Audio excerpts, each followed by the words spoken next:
Hi, my name is Glenn Figueroa, and my business is Twisted Delight. It's healthy fusion cuisine and cocktails, what you need, when you need it. So, what is it that we do? First of all, we take the hesitation out of this healthy food concept. We want to try and take that away and just tell people it doesn't have to taste bad. Also, we do this through this exciting and thought-provoking fusion cuisine.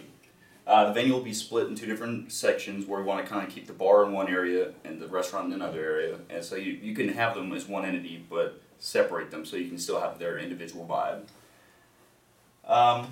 And you don't have to worry about getting to the restaurant. We'll take it to you. As well as we also do cater, and possibly best of all, don't be sad, be happy, because we're open late night. And breaking it down a little bit, we do have 4 menus from breakfast and brunch, lunch, dinner, and then late night. So what is fusion? Fusion is traditionally it's a blend of either 2 or 3 or more cooking styles from around the world.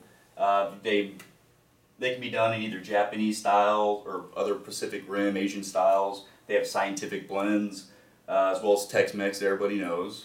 And the limitations are pretty much endless. If you can think it, you can do it. And as you can see, you have BB's, which does their Tex Orleans style.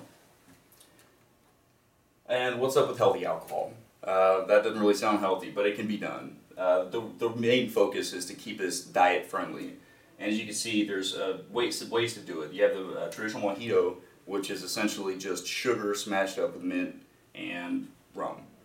But if you kind of keep the trend of clear liquors, they generally keep an alcohol content at about 69 to 80 degrees per 1.25 ounce, which is a traditional drink.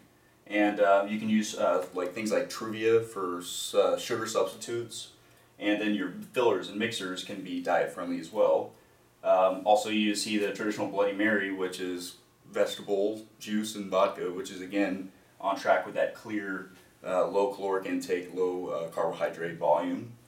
And then you have your sangria, which incorporates one of the main ingredients, wine, which is generally about 110 to 100 calories per 6 ounce, and it's also heart healthy, and it's full of fruit. So as you can see, there's plenty of ways to do it, and the main way is to just know that you can substitute things.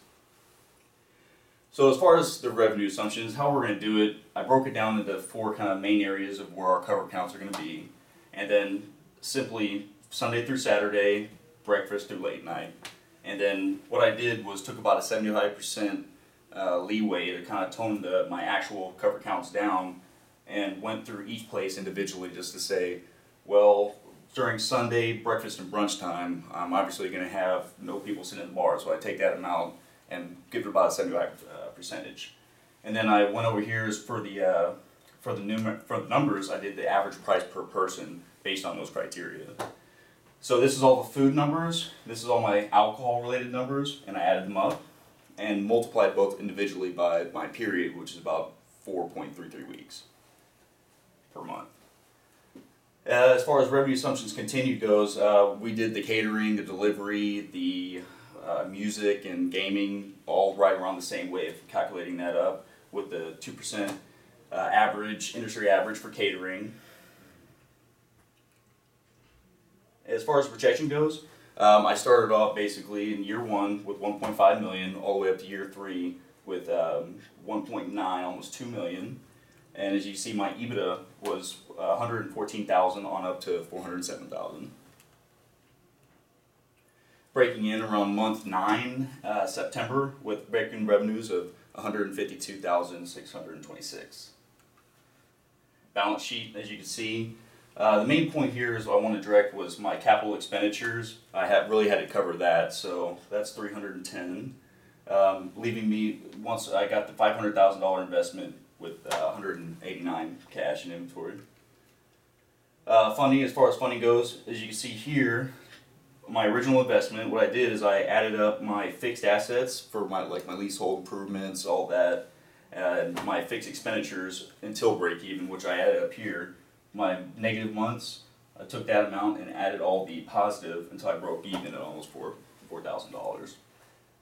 So I took those, subtract that from my investment, and gave me my working capital of about $70,000 or $58,000. So as far as identifying the problem, I live within the area of Rice Village, and I know that there's nothing really healthy there for you to eat, and nothing exciting. So they're either lackluster, they're bland, unexciting foods, or atmosphere. They're too expensive, they don't deliver to you in times that you need them, and they have inconvenient hours of operation. And that market, like I said before, Rice Village, West University, Medical Center, Upper Kirby areas, in my research I found that there's an estimated 17,000 people that live the healthy health and fitness lifestyle. I'm targeting specifically the ages 21 to 55 group. I'm also targeting people leaving the bars trying to drive those alcohol sales around 3 o'clock. Mothers groups. We have retail shoppers of people who live within the area. It's always packed on weekends, and people travel from all over Houston as well. And just people with generally busy lifestyles. It's a hustle and bustle area. There's tons of pedestrians, and people aren't really trying to stop and go pick something up. We'll take it to you, you know. And really, the Medical Center, I want to put emphasis on this is because that's like a key driver in our nighttime sales. As you can see, I won't tell all these numbers to you, but there's a ton of people there every single day, in and out. And most of these people aren't driving their own vehicles. They commute in via Metro Rail, and they're working. It's a 24-hour operation. They're working all the time. So it'll be really convenient for us to deliver to them. And my strategy is kind of broken up into realms. First is my customer acquisition, and then my customer retention. With customer acquisition in this area, word of mouth is key. You have all the, like I said, the mothers groups, and there's a huge community there. And people work in businesses in the area, and so essentially they talk. If something new pops up, like just the other day, Torcy's Tacos popped up in the area, and I hear my wife and everybody talking about it. And we check this out, So word of mouth is key in this area. And I want to kind of also drive these daily specials to give people what they need when they need it. Traditional snail mail postcards, something vibrant to kind of create awareness. Medical Center, like I said before. And I also want to provide some emphasis on this Grubhub Need 24, because if nobody knows what this is, it's essentially a online or mobile application where you type your address in, you can put some criteria of delivery or takeout, and what kind of food. And generally it's just Chinese food or pizza. There's no real leeway. There's like one other place that offers almost healthy stuff, and I think they operate from like 4 to 8 on weekdays only.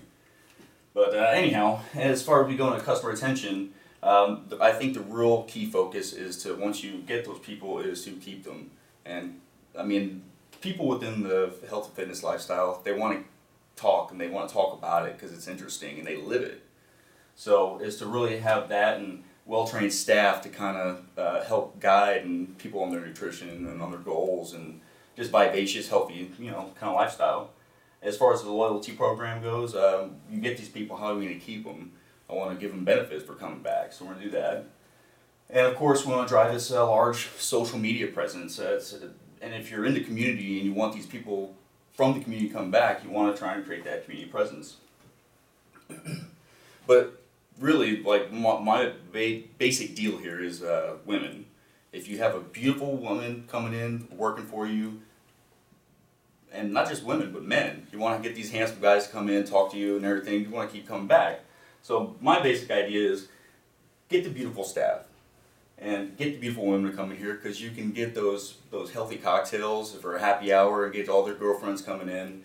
And I think it also, pretty much if you build it, those men are going to come flocking. And they're going to stay. So roughly my competitive advantage, as you see, 45 bars within a 1 mile radius doesn't sound very good, but I think it's a beauty in this situation, because we can kind of drive those nighttime sales with all those people coming out of all the other bars and create a huge flood of people right around 3 o'clock, and then sustain that throughout the night with the Medical Center. Also, within that 45 bars, about 14 of these people somewhat cater my target demographic, and none of them really do it in the exciting, twisted fusion way. And of course, after 2 a.m., none of them are my competitors. So the key point is I'm not trying to beat everybody for everything for everybody at every point in time, but at specific times of day or night, I can do that. So that sums it up for Twisted Delight. It's a healthy bar and grill concept. It's healthier fusion and cocktails. What you need when you need it.